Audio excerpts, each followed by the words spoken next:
নম্রতা সুজা কয়েকটি বাক্য, সাম পোলাইট ফ্রেসেস। আমি সময় নিয়েও না আসতে পারার জন্য I am sorry, I could not make it that day.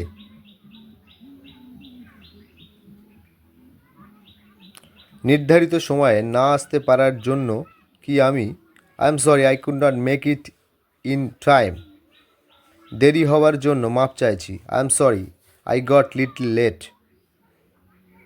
আমার তরফ থেকে ক্ষমা চেয়ে নেবেন, প্লিজ বেগ মাই অ্যাপোলজিস। ভুল হয়ে গেছে, মাফ করবেন, it was all by mistake, please excuse me. আমি অত্যন্ত দুঃখিত, আই অ্যাম ভ্যারি সরি। কাজে ব্যাঘাত দিলাম, ক্ষমা চাইছি, sorry to have disturbed you.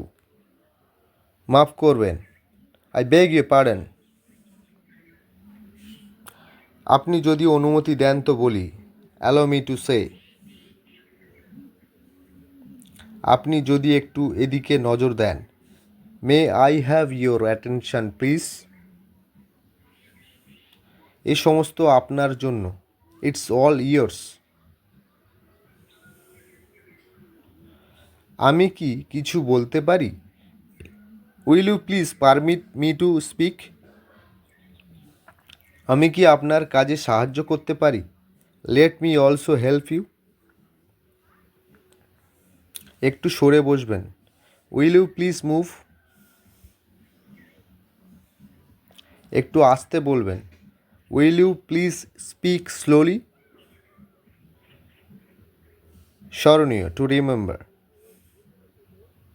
ক্ষমা প্রার্থনা করার জন্য ইংরেজিতে অনেকগুলো শব্দের ব্যবহার করা হয়, এদের প্রকৃত অর্থ দেওয়া হলো।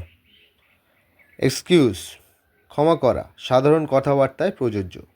ফরগিভ, অপরাধীর দণ্ড দেওয়ার ইচ্ছা দমন করে অন্তঃস্থল থেকে মার্জনা করা।